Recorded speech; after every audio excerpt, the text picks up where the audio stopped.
La ministre Agnès Maltais a réuni différents acteurs pour créer une concertation sur la qualité de l'air dans Limoilou. Agnès Maltais a parlé de produire un portrait global et véritable de la qualité de l'air. Alors, autour de la table, il va y avoir le comité de vigilance du port, la direction de la santé publique et le ministère de l'Environnement du Québec.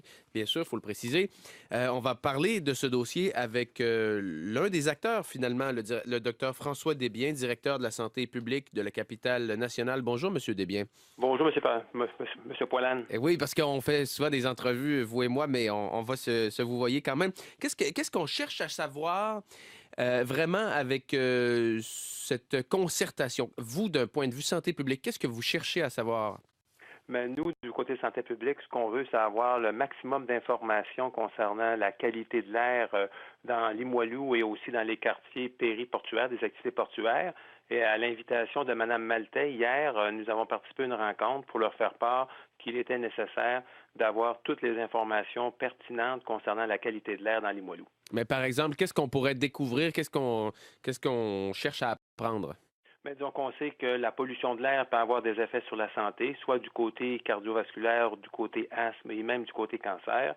Et on sait que, compte tenu des activités industrielles qu'il y a sur les terrains du port et qui amènent une certaine pollution atmosphérique dans les quartiers résidentiels, il est important que le ministère de l'Environnement ait toute l'information sur l'ensemble des produits qui peuvent être émis dans l'air, pour que nous, dans un deuxième temps, on puisse les analyser et mesurer l'impact potentiel sur leur santé. Ça fait quand même un bon moment qu'on parle de la qualité de l'air dans Limoilou, des potentielles émissions qui proviennent du port de Québec. Qu'est-ce qui fait qu'on attend à aujourd'hui pour mettre en place justement un mécanisme pour recueillir les données, sachant que ça fait un moment qu'on aurait peut-être dû le faire, non? Disons que je vous dirais qu'il y a eu plusieurs initiatives.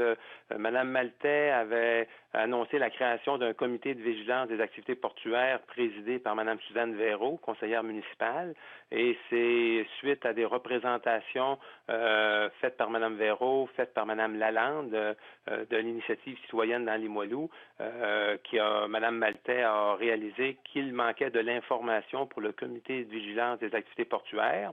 Et de mon côté, comme direction de santé publique, suite à l'avis qu'on a rendu public concernant le nickel au printemps passé, nous avons mis en place aussi un comité d'échange d'informations avec les différentes organisations privées et publiques concernées par l'amélioration de la qualité de l'air. Et Mme Maltais a voulu hier faire le point sur l'état d'avancement, particulièrement du comité de vigilance des activités portuaires, et elle a réalisé, en entendant les différentes personnes qui étaient présentes, Mme Véraud, Mme Lalande, M. Jean-Marc Lachance du ministère de l'Environnement et moi-même, que davantage d'informations devaient être rendues disponibles au ministère de l'Environnement pour bien connaître la qualité de l'air dans Limoilou. Parce qu'on n'a pas une bonne idée, on n'a pas un portrait global, comme le disait la ministre, de la qualité de l'air dans Limoilou, mais c'est pas un peu inquiétant, ça veut dire que ça fait peut-être des décennies que la qualité de l'air est très mauvaise, puis on s'est jamais soucié de la chose. C'est pas rassurant pour les résidents de Limoilou de ne pas savoir vraiment qu'est-ce qu'ils respirent. Vous avez raison. Il est important que le ministère de l'Environnement puisse détenir toutes ces informations-là. Et c'est le point qu'a fait Mme Maltais hier. Mais vous, d'un côté de la santé publique, ça vous exaspère pas qu'en 2014, vous n'avez pas encore l'heure juste sur la qualité de l'air dans Limoilou? Disons que nous, on veut avoir toute l'information.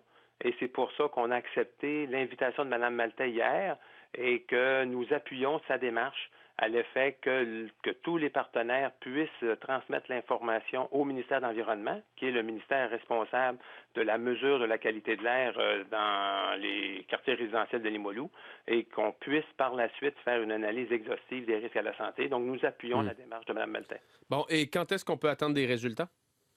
C'est une très bonne question.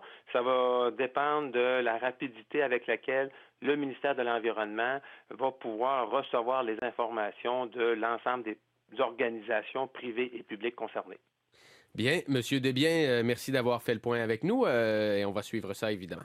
Je vous remercie. Le docteur François Desbiens, donc, qui est le directeur de la santé publique de la capitale nationale.